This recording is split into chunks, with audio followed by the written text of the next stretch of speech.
So this workshop is all about one of my favourite topics, which is goal setting, setting your vision, and your time management, which can sound kind of boring, but I'm going to try and make it exciting. And I think it is, because it's all about achieving the things that you want to achieve.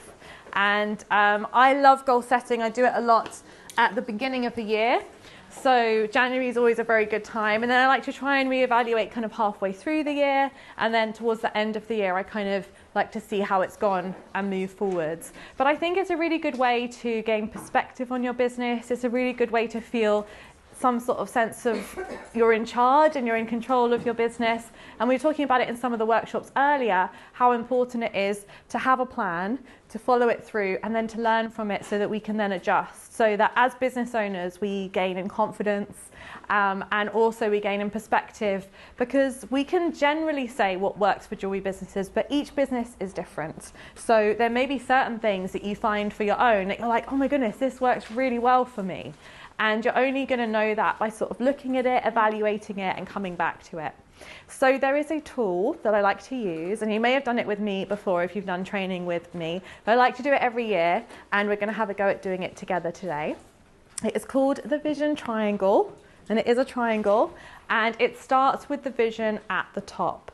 So I'm going to talk through the exercise, and then the wonderful Alice has very bravely decided to, well, been forced to come and share about her aspirations and her goals for her business, just to give you a real life example, and then we're going to spend a bit of time working on our vision triangles together. So how it works is the vision is at the top, and what I mean by the vision, this is all about what you really want. So try and put aside what anybody else wants for you, what other people's opinions are about what you're going to do, or just any kind of negative stuff that you might have had from the past. We've all been told various different things, sometimes when we were very young, about what we should or shouldn't be doing. And this is our business, and we get to choose. And if we hate it, we've got no one to blame but ourselves. So it's really important that from the beginning, we set a strong vision for ourselves of what we want. I had a jewelry business that I started fairly early on in my sort of jewelry career. I had a business that I started that I really enjoyed, and then I started a new one that I really didn't enjoy.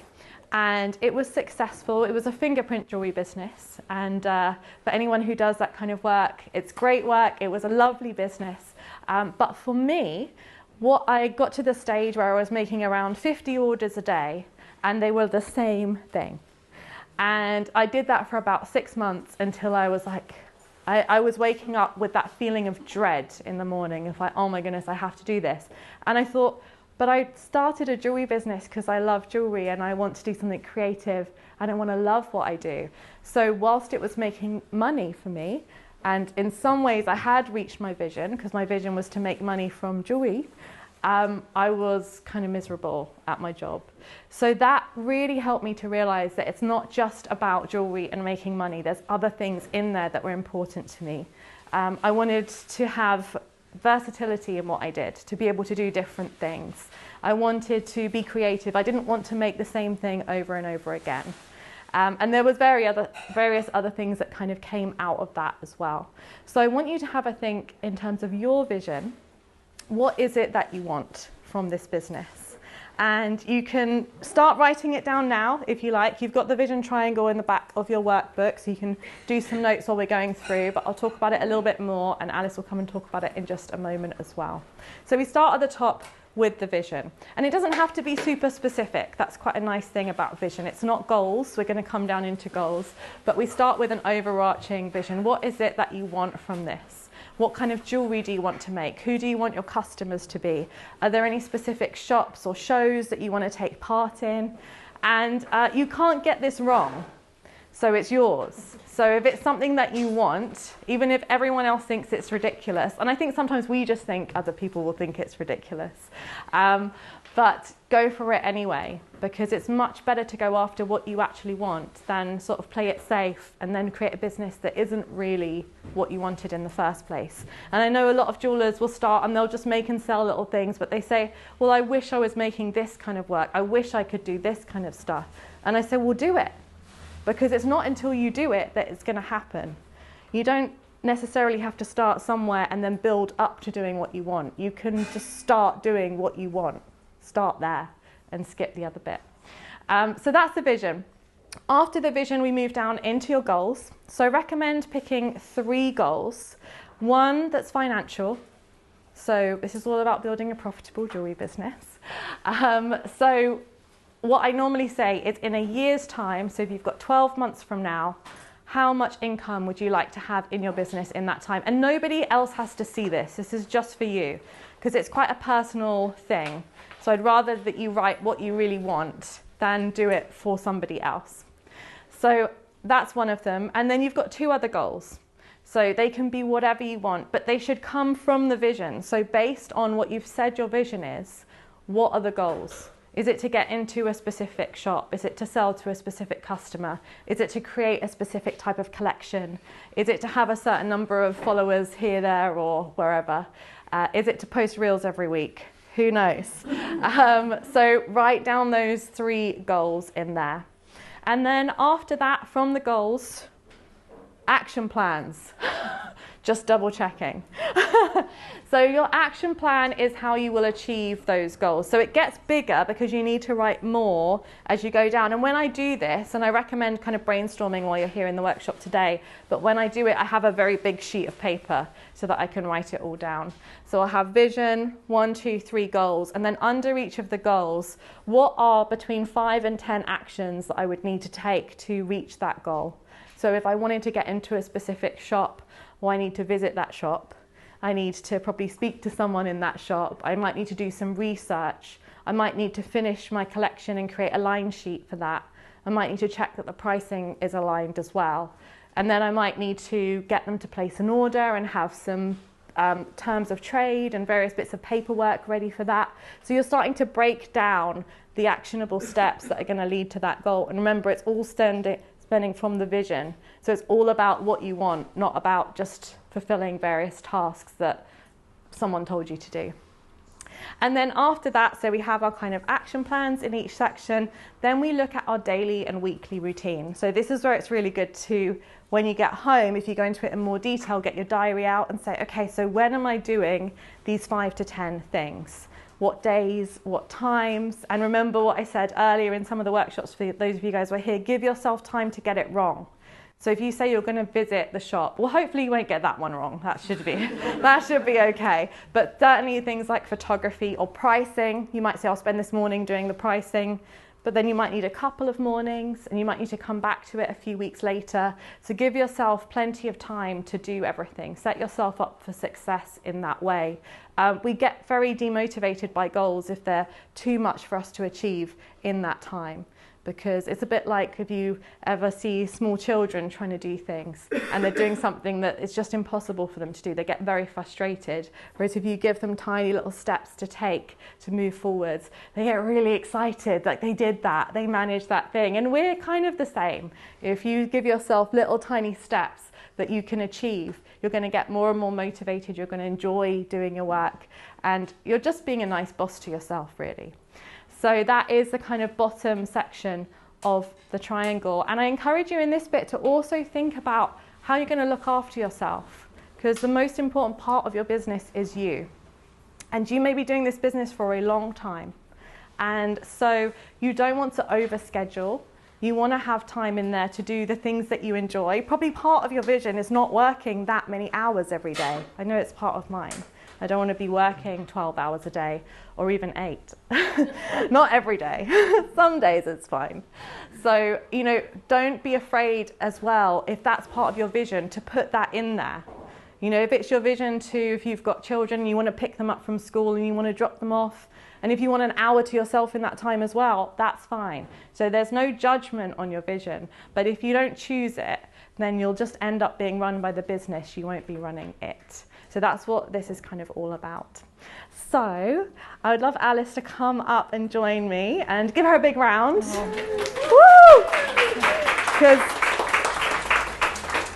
it is quite a brave thing to do, because I think, I'm saying like be vulnerable and share your goals and all of that. But it's a big thing to share like what you want and what you care about. So as Alice is going through, I'm going to grill her on her vision and the whole bits of the vision triangle.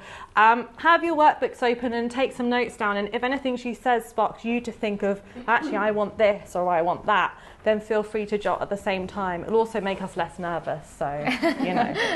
So welcome, Alice. Thank you for coming and sharing today. Do you want to tell everyone just a little bit about you and your jewellery business before we get into the master plan? Yeah, no problem. I have a little jewellery business. I only started making jewellery in January 2021. It was a bit of a COVID lockdown thing, as I'm sure some of you can relate to.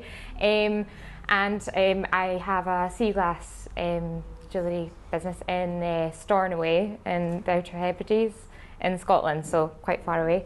And it's been a bit of a journey. It's been I didn't live there when I started, so quite a lot of things have changed from when I started last year. So that's me. Oh yeah, I should say the name of it as well. Do it. It's Alice Catherine Jewellery. So yeah, that's me. Yeah.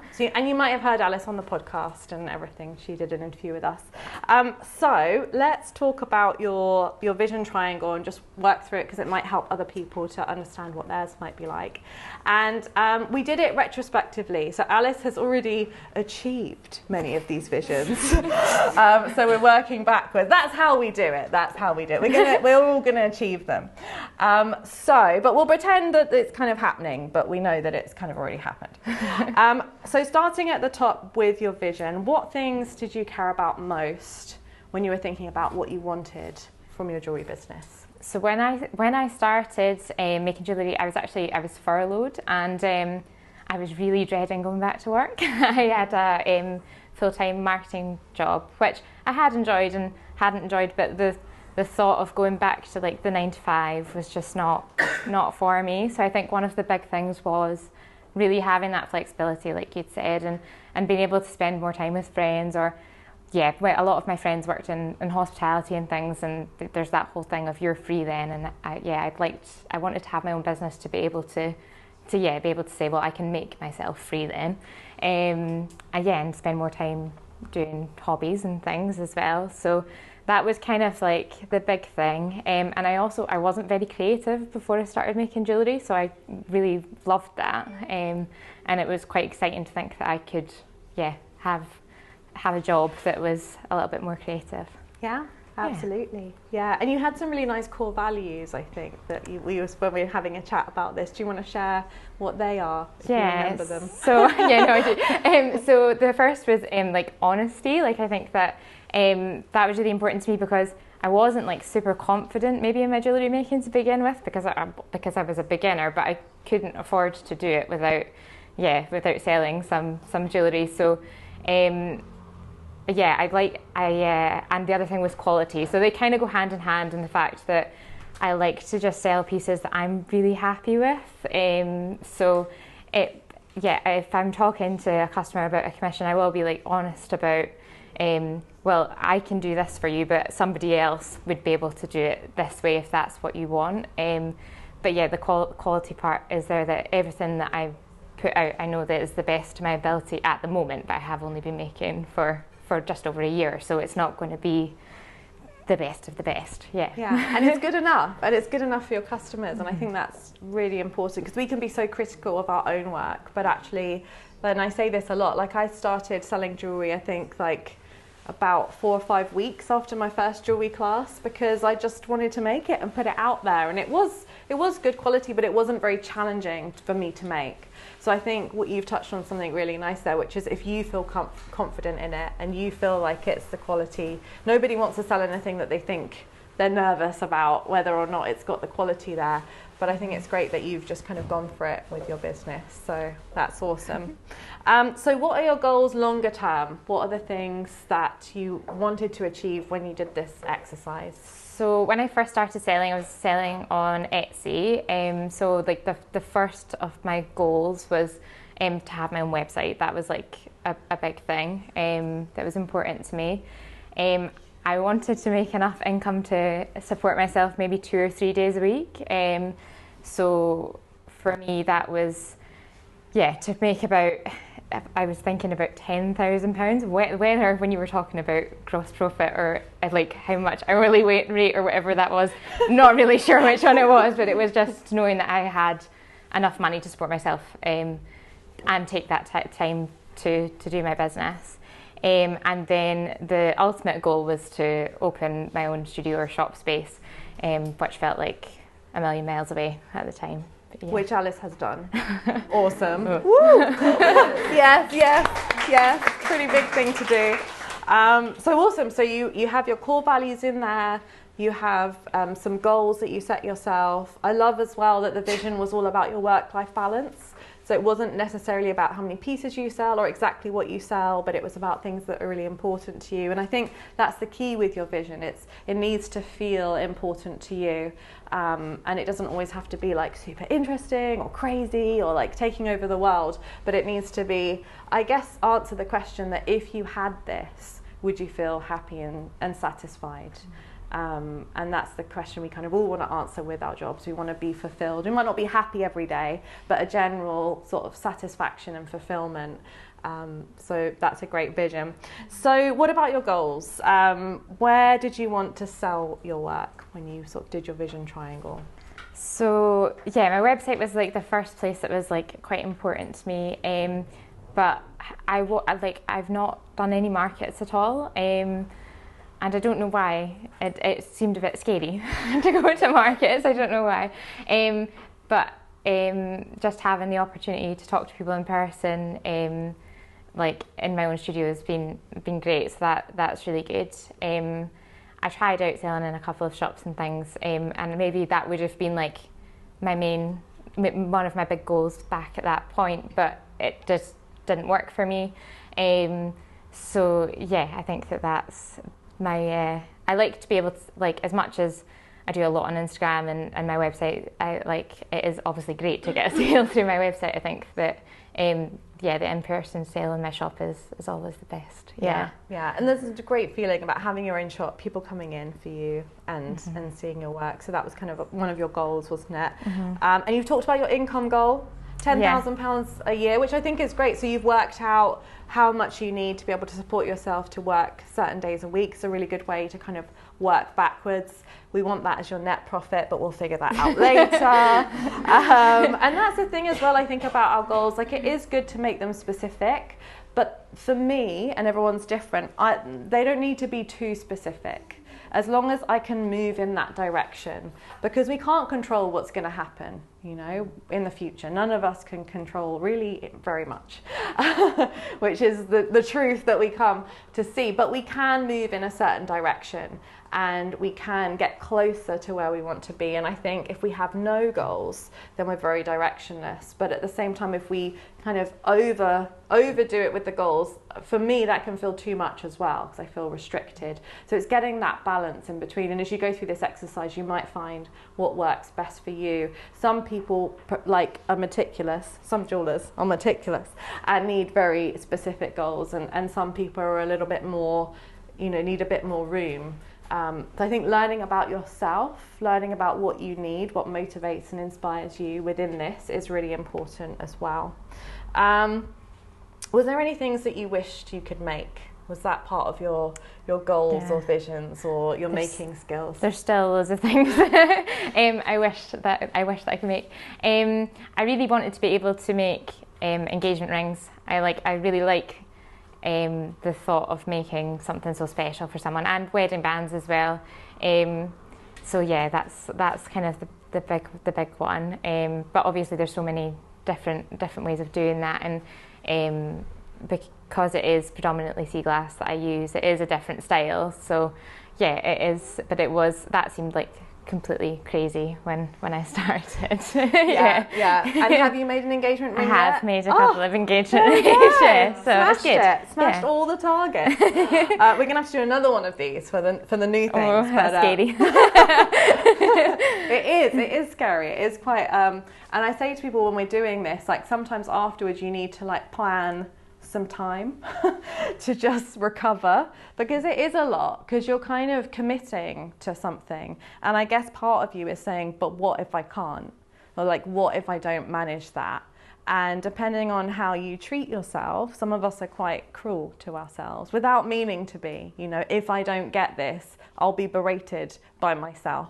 It's kind of like an unconscious thing. So it's, again, I've been talking about this a lot today, but learning to manage ourselves and be kind to ourselves. Like, self-compassion is such an important part of running any business, or running our lives, but especially in business, because you don't have a boss who says, good job. You don't have someone who says, you know, you've done all the things that I wanted, well done. We can only do it for ourselves. And we're much harsher to ourselves than we would be to somebody else. So I think that's why sometimes setting these goals and setting these visions can be quite vulnerable. And so it's okay if you feel bad after doing one of these exercises. It doesn't mean you've done it wrong. In fact, it probably means you've really tapped into something that you do really want. And just give yourself some time for that, and come back to it, and be gentle with it. And we've talked about the kind of lifestyle you want. So I feel like we've got some really nice goals there. So action plans, what kind of steps did you take to achieve some of the goals that you have achieved? So the first thing was, like, the first big thing for me was my website. So I looked into, like, whether it was better to get somebody else to set that up for me, or how much time would it take me to do it myself, and then what platforms to use. And then for the studio space, I looked into, like, different places and how much they were going to cost in different places. Like, I lived on the mainland of Scotland at that point, and that was not going to be achievable for me at all there when I looked at costs, but just had a look at different places and where it could actually work. So researched a bit into different things like the insurance and all of the things that you need to think about, but are a lot to think about. So yeah. And what's your process? Because I feel like some people are very like, right, I've got my action plan, and other people, which I am actually a little bit of both, but are like, it's the night before, quick, I need insurance tomorrow, go online and figure it out. Do you sit anywhere on that continuum? I think, maybe I'm a bit in the middle as well. I think with the website, I was quite confident maybe at the beginning that I was going to do it myself. So I just went for it straight away, where actually in some parts of it I should have just maybe looked into some different website providers and things a little bit more than I did. Whereas I was like, oh, I'm doing this, I'm going to do it right now. You're ready, you're going for it. Yeah. But I sat somewhere in the middle, I think. Yeah. Well, you got it done. So that is the main thing. And then let's have a little talk about your routine. How do you structure how you fit these kind of things that you want to do into your daily routine?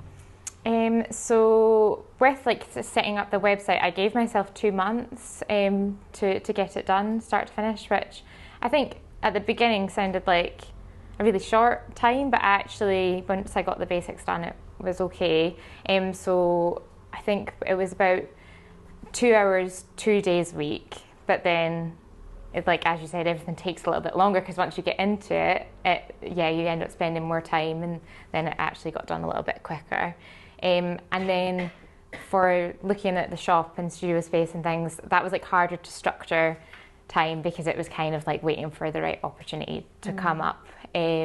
So at the beginning I could put some, probably in the evenings, a couple of evenings a week, looking into how much insurance would actually be, and then that I kind of knew all the information for a while before it actually happened. Yeah, wonderful. And do you build self-care into your routine at all? How do you look after yourself in your day-to-day, week-to-week? So I think, as you said earlier about just having that one task for the day, maybe not for the full day, but if I have one task in the afternoon, and if it's not working out and I know I've got time the next day, then I'll just give up on it, and it has to be done tomorrow.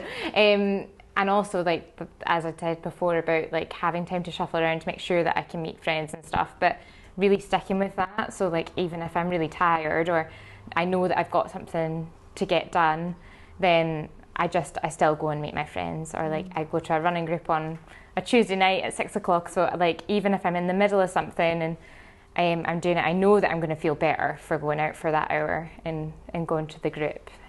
So yeah, I'd make myself do these things, and yeah, you always feel better at the end of it. But yeah. I do know that feeling of sitting there like, oh, I could finish this ring if I don't go Yeah. for that coffee. Yeah. But yeah, I think it's so difficult, isn't it, when we have our own businesses, because we love them, and especially when you're on a roll and you're really passionate about stuff, it's really easy to overwork. But that can obviously lead to burnout, or just generally like various symptoms of feeling overtired, making poor decisions. We've all like tried to solder when it's late at night and we're like, why won't you work? And it's like, come back the next day, please. Take a break. But I think it takes discipline to do that. So thank you, Alice, so much for sharing. It's Thank wonderful. you. Yes. Big round of applause for Alice. Super brave. She was also put on the spot a bit at last minute because the lovely Anna Sweet, who was meant to be here, sadly couldn't make it because of train strikes and various other things. So thank you so much. So now it is over to you. I'd like you to have a go with your vision triangle exercise. You've got it in the back. So hopefully you've sort of had a little think while we've been talking. I'm going to come round and have a chat with you as well. But wherever you're at, don't worry, don't do the comparison thing. If you're brand new and you've not started anything, that's fine. What's the vision for you? If you've been doing it for a while, what's next for you? And I would encourage you to think about either 6 months or a year, whatever feels manageable for you. So we try not to do too far in advance, something that we can conceive of. If you're brand new, 6 months might be enough. If you've been doing it for a while, a year might be a good thing to do, and put in your vision at the top. If you don't have something that's coherent, just put words, core values, what kind of things can you commit to at this stage. 3 goals, at least one that's monetary, and then start underneath those goals, just jotting down, even if it's just bullet points, how would you achieve those, and what might you need to make changes with in your day-to-day routine in order to achieve them. So off you go, and we'll come back for some Q&As in a little bit. Well done, we've nearly made it, nearly at the end.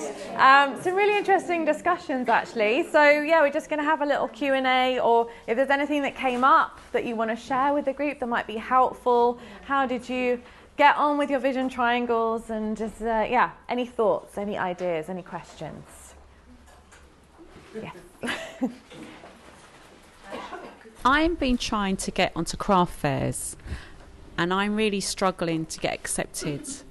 And when I went to a business, or a little lunch thing, thinking that would be my way in. When I spoke to another jeweller there, she said to me, it's all about your Instagram and how many followers you have, which is obviously my downfall, hence why I'm here.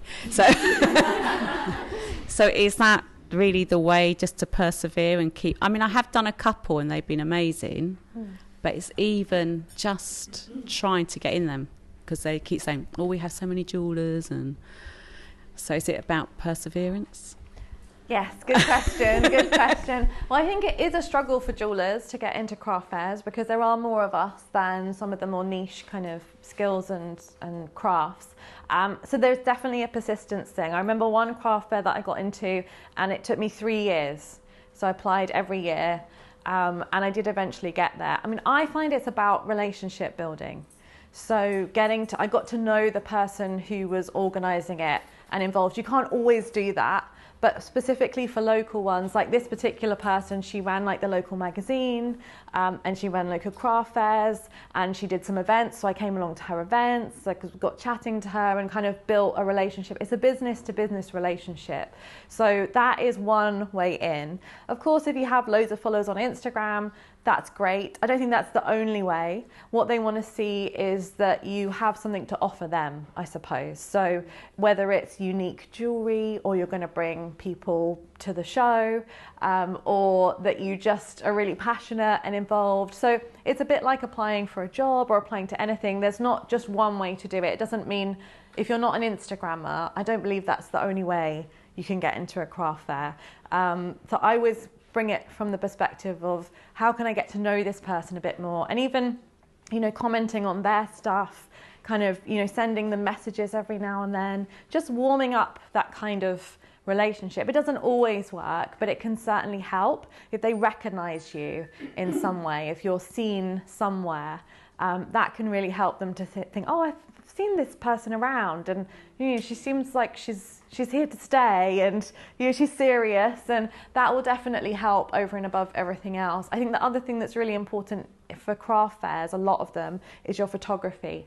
So they can't always see your work, because the way they get their applications. So if I was on a panel for a craft fair and I was looking at someone, I'd look at their website, I would look at their social media, I'd look at their photography. I wouldn't need to see they had loads of followers, but I would need to see the quality there.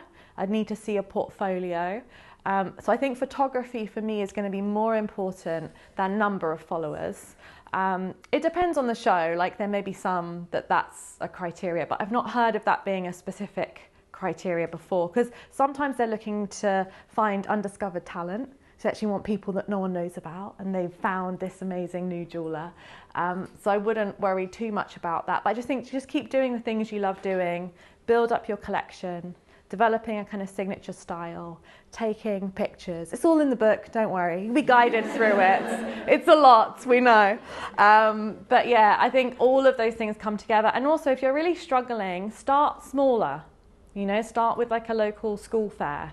I'm not saying that that's where you'll end up, but it will at least build your confidence that you can get into some things and you can test it out and get people to take pictures of you at the fair. So on your Instagram, there's pictures of you at a fair, and you're just sort of testing out ideas. So you're not going straight for something that is perhaps the dream, but you can kind of work your way up there. So hopefully that helps.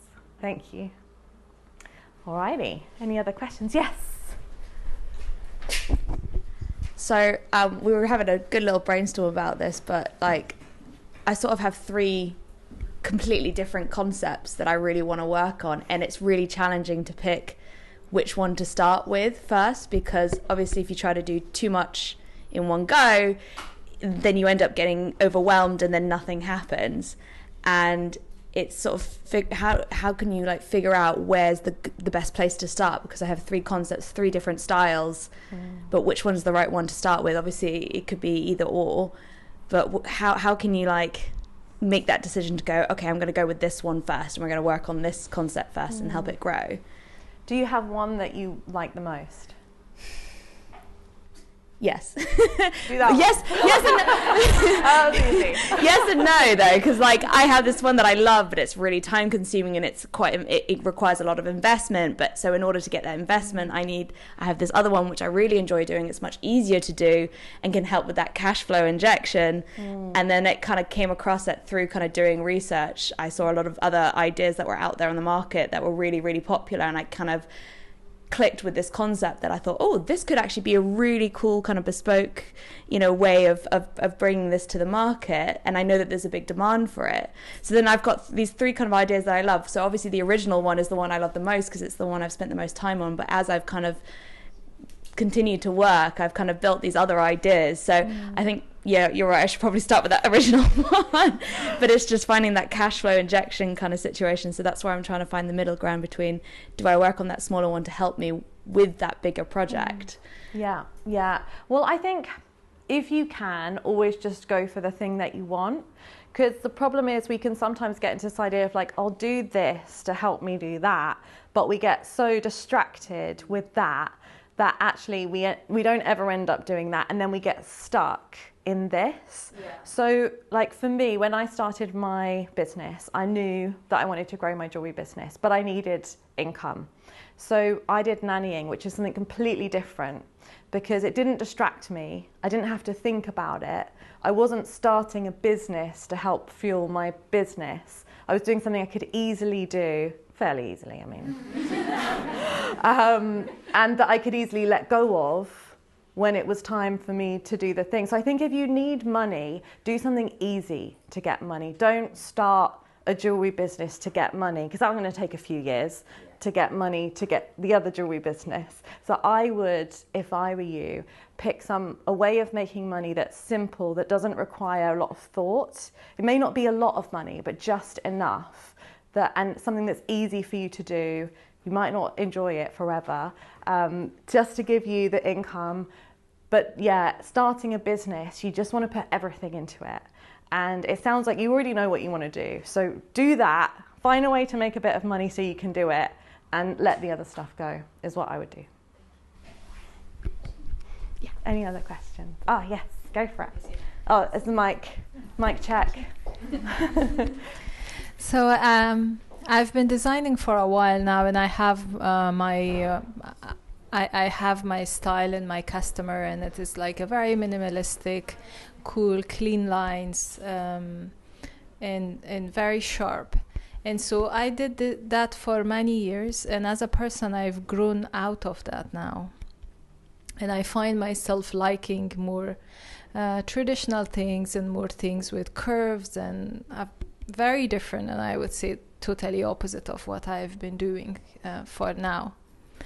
So now I'm trying to have this my new style kind of injecting on the business that I already have.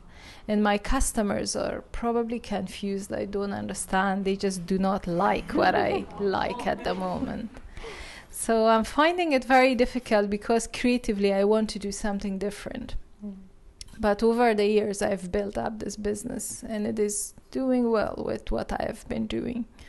So I don't understand like what to do. What would be the next thing to do in order for me to have a fulfilled creative outlet for the things that I like to do now? Because it's quite stressful that if you think you like something, okay, you did very well in the past, but now it's a kind of like, no, if my customers don't like it, it's off-putting, and it makes me sad. Yeah. Well, what do you want to do? What do you really I want to introduce also my new style, so that it is an outlet for me as well creatively. And I feel like, okay, this is really nice, I should be doing this because I really like it, but my customer rejects it. I would do what you want. I would still do it, because your customers will come and go, and they will change, and you'll be surprised. There may have been a bit of feedback that they don't like it, but I don't believe that all of them don't like it. Every single customer that you've built up. And you know, designers, we change and we develop and we grow, and that's what's exciting about us. And there will be people that you lose, but you will also take some people on the journey, and you'll gain new people. Because if you imagine two kind of futures, one where you keep doing what you're doing, but you don't enjoy it, and perhaps you make some money, but you're not happy, what's the point in that? And then another future where you follow your passion and your dreams, and you can sell things that you love. It's much harder to sell things that you don't love. You can do it for a little while, but then you will stop enjoying it, and you will feel like your creativity will dry up. And then you'll kind of, you know, the whole point of running these businesses is to do something that we love doing. So if I were you, I would do what you want and just trust that you will find your people. They will come. Even if you see like a very clear rejection, then off you go. You can build it again. There's a few businesses I had that were successful that I just let go because I wanted to do what I wanted to do. Like with the London Jewellery School, there was a point where I had 5 businesses, and I was like, right, this is too much. There's no way that I can grow with all of these. I think I had a fingerprint jewellery business. I was selling like jewellery tools. That was a separate company. I had London Jewellery School. I was doing like children's jewellery parties. That was a separate company. And they were all giving me about the same amount of income. So it's very difficult to turn away income for what you want. But as soon as I let go of all the things that were bringing in money that I didn't want to kind of move forwards with, the one that I did want to move forwards, it took a little bit of time, but it just got so much bigger. So I think you have to trust yourself. You have to follow your gut, you know, believe that you know what's right for you inside. It is scary to let go of income, but ultimately we're not doing this so that we can just have income. None of us are doing it for that. So if you have something that you want to do, I think it's our responsibility to do that. And you can build new customers. That's okay. And you can even sell the business you have if you want. If you don't want to, so I did that with a couple of mine. I sold it and somebody else took it on, and every time it but that's up to them. Because, you know, businesses come from passion. These kind of businesses, I think, come from passion. And if our passion dies, it's only a matter of time until the business does too. So go with what you want to do. That's my advice. Thank you for the question. Awesome. Any other questions? No. Well, thank you guys so much for being here. Lovely to see you all. Thank you for a wonderful day. And you're all real. We get to see you in real life, which was awesome. We hope to do some more events again soon. Yeah, just good luck with everything that you're doing. I hope you enjoy the book. Hope to see you guys again online and also, you know, at other events. And just make sure you take some people's Instagrams, some people's contacts. If you had a chat with anyone today, go and grab them before you leave. This is your networking opportunity. You can have a conversation. Yes? Can you do another workshop day? Another workshop day. Done. Done. Lovely. Nice to meet you all.